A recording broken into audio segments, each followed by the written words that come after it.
I want to have a quick conversation with you about UCC filing and business credit. So, everything you need to know about UCC filing and business credit because UCC filing does affect your business credit in a big way. So, here's a presentation I want you to pay attention to. So, first of all, when we talk about UCC filing, we're talking about a uniform commercial code filing. This is basically a form of notice that lenders use when securing a borrower's loan with an asset or a group of assets. It's kind of similar to collateralization. So you are basically collateralizing a loan. That's what lenders do. So the UCC filing actually enables lenders to seize the listed property as a way of recouping loan funds in the case of a borrower default. So UCC filings may cover an individual piece of collateral, or a lender can actually list all of your, let's say, a business's assets and then only repossess what is necessary to pay off the defaulted loan balance. So this is kind of important because when you have a UCC filing, you have a direct impact on your credit. Why? Because that means that your business credit is not solid enough for the lender to actually resort to that sort of to that extreme, quote unquote, extreme sort of solution. So how do UCC filings really work? Well, UCC filings give lenders the first position right to pieces of collateral covered by the UCC financing statement, and this is pursuant to the Uniform Commercial Code. So everything actually, the piece of legislation that governs the UCC filings is the Uniform Commercial Code. So this is actually a set of uniformly adopted state laws that regulate U.S. commercial transactions, including financial contracts and other interstate business. So what I'm trying to say here is that whether you are doing business in New York versus Georgia or versus California or Illinois, basically you have a uniform commercial code. So the laws are kind of uniform, at least on major points. So when a borrower takes out a secure loan or utilizes equipment financing, the creditor files a UCC lien that establishes its rights to repossess the equipment or other assets if the borrower defaults. So in the case of equipment or inventory financing, filings generally they specify the underlying collateral, while other loans may warrant a blanket filing on all of the business's assets.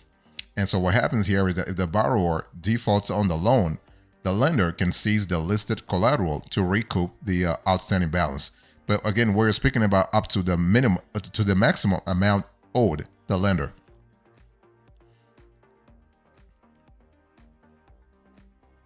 Let me talk to you about UCC-1 financing statements. So a UCC-1 financing statement is a type of UCC filing that a lender files with the borrower's Secretary of State to formalize or perfect its right to underlying loan collateral.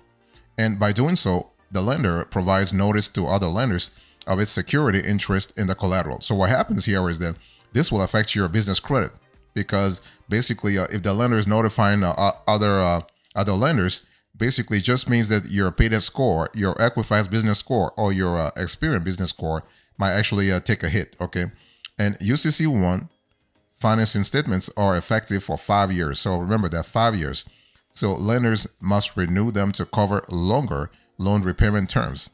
And lenders can also amend UCC-1s to update the collateral securing the loan because things happen to a piece of collateral, really. You know, the value goes up and the value goes down, for instance, not up, but goes down generally. So they might need to actually update things on that front.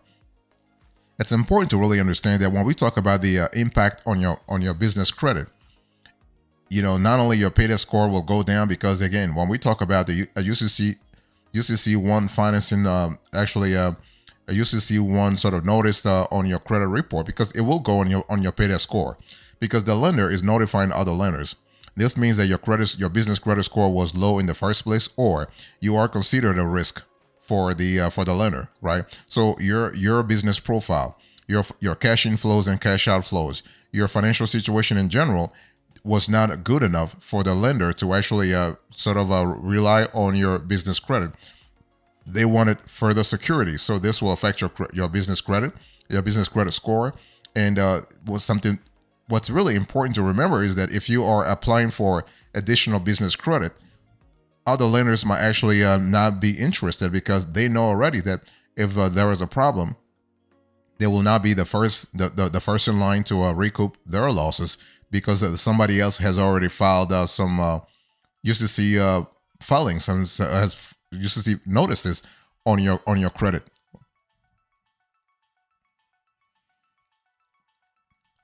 Let's talk about when UCC liens are actually used. I mean, UCC liens are used when a creditor wants to give notice to other lenders of their interest in a debtor's property, right? So if you are a borrower and you have property, let's say you have inventory, you have equipment, you have land, you have a house, you have something, and the lender wants to give notice to other lenders of their interest in your property, that really will create a lot of problem. By the way, when we talk about UCC filing can also affect your personal credit if you're a business owner. So this is important to really know, because there are cases where your personal assets may be at risk if you haven't done the proper segregation of interest of interest the right way. So a UCC-1 financing statement is generally filed with the debtor's Secretary of State when a loan is originated. This means what?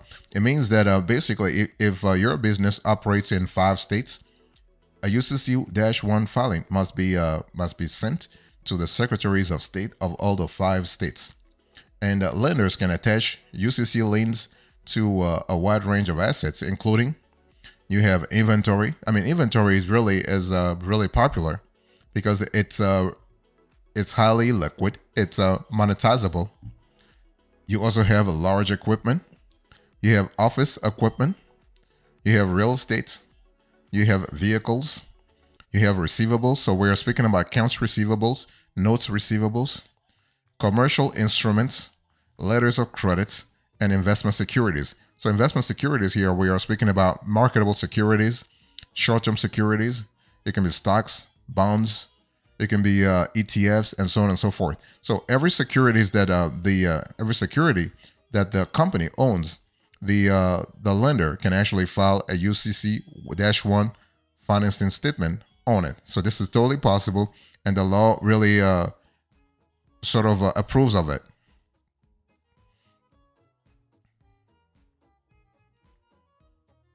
Let me talk to you about the types here. So when we talk about UCC filing and business credit, it's important to really understand the types of UCC filings that there are. Now, there are primarily 2 types of UCC filings that can be used to secure collateral during financing. So a lien can be placed against specific collateral, like an individual piece of equipment or an individual piece of inventory, if you will, or generally against a business's assets. So here we are speaking about a blanket lien. So the type of UCC filing used may depend on the type of business loan, loan amount, lender, borrower, creditworthiness, and other factors.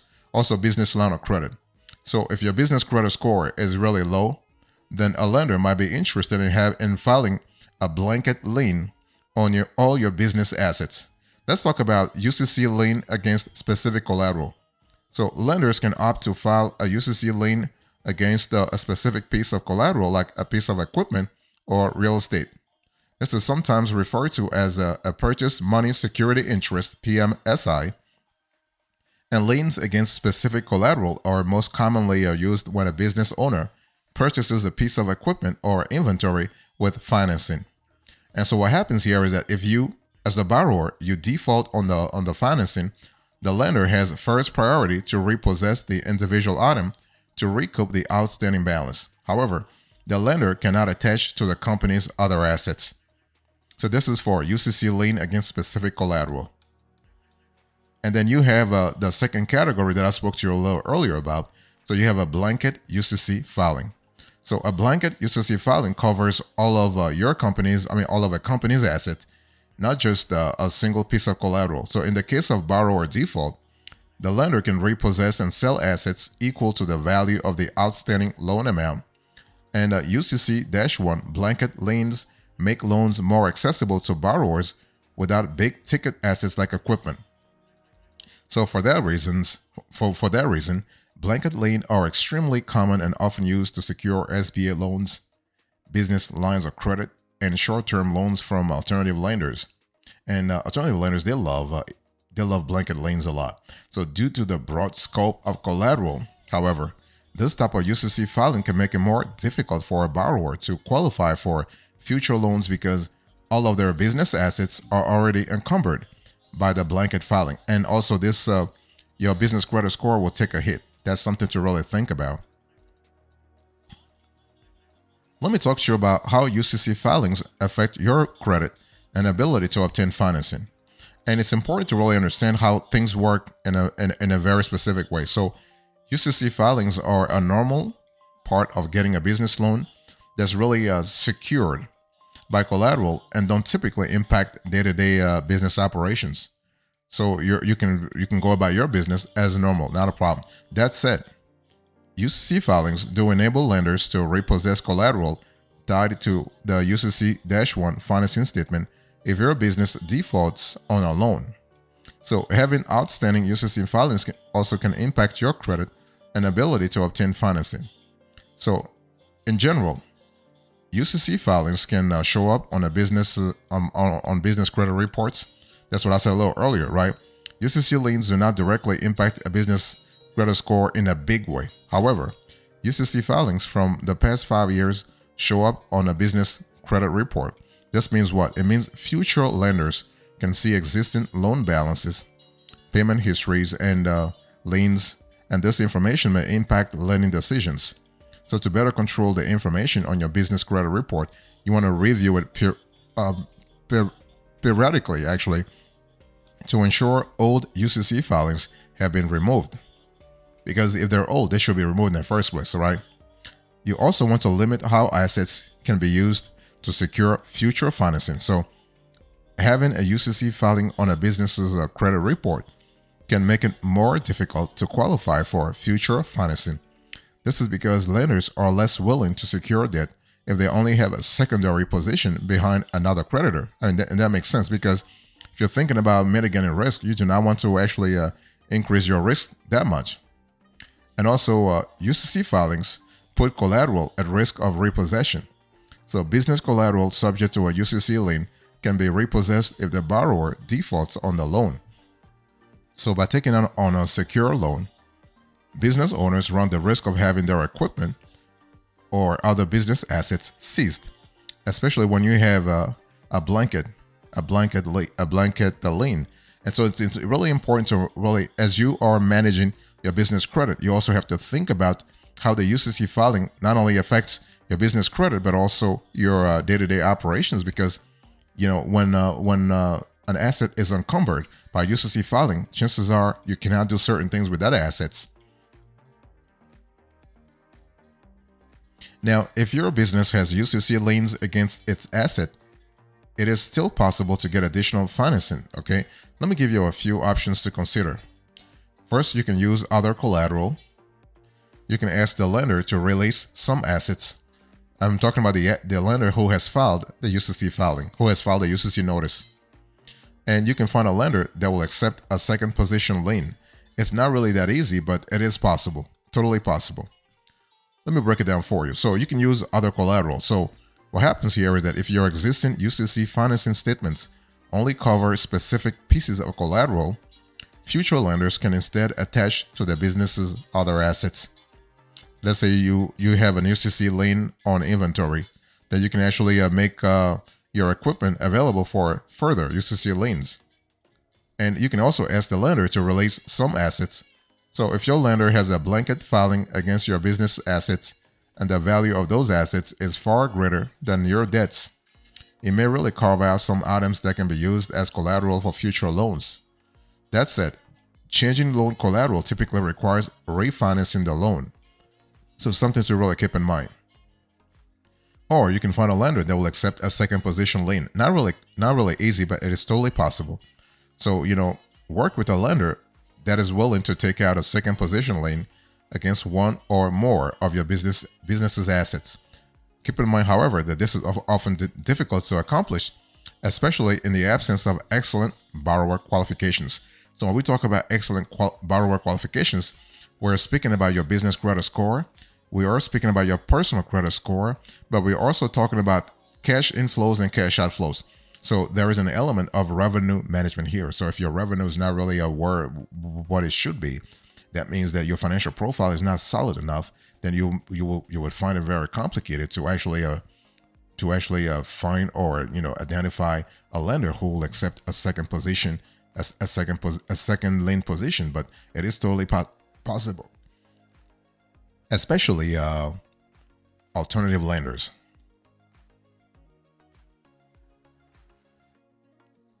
Now let's talk about how to remove a UCC lien. Okay. Now to remove a UCC lien, a borrower must first pay off the outstanding loan balance. So if you have a UCC lien on your business assets, you got to really pay off the outstanding loan balance. So once paid off, the lender should release the collateral within 1 month by filing a UCC-3 financing statement amendment with the Secretary of State. So basically everything happens through the Secretary of State. So first of all, you have the UCC-1.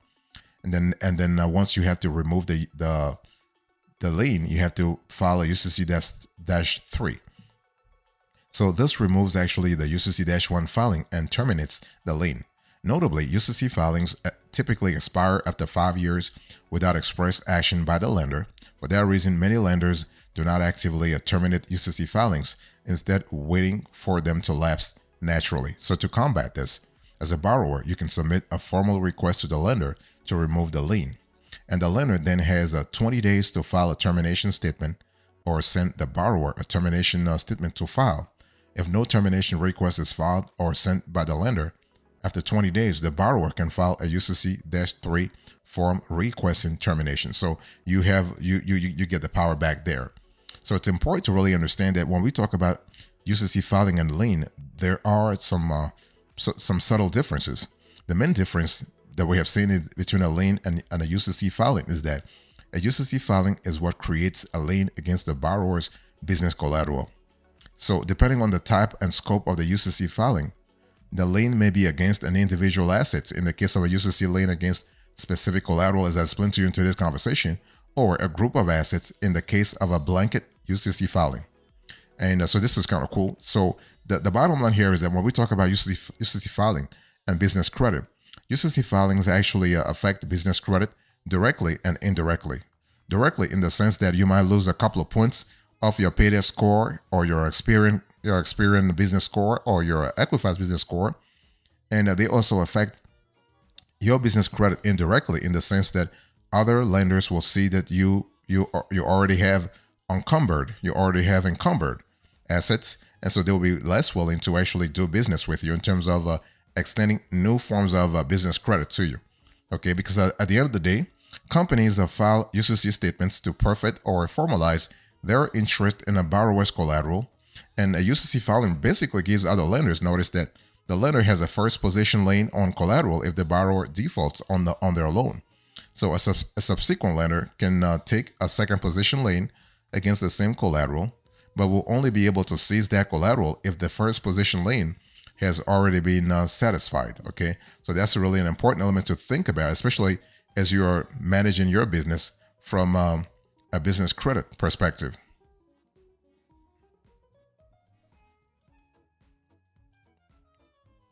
Thank you so much for your attention. I really appreciate it. Let's recap to this conversation here. So I spoke to you about UCC filing and business credit. So I gave you the presentation, the types of UCC filings, and now the recap. Thank you so much. God bless you. I'll see you next time. Until then, remember, stay marvelous.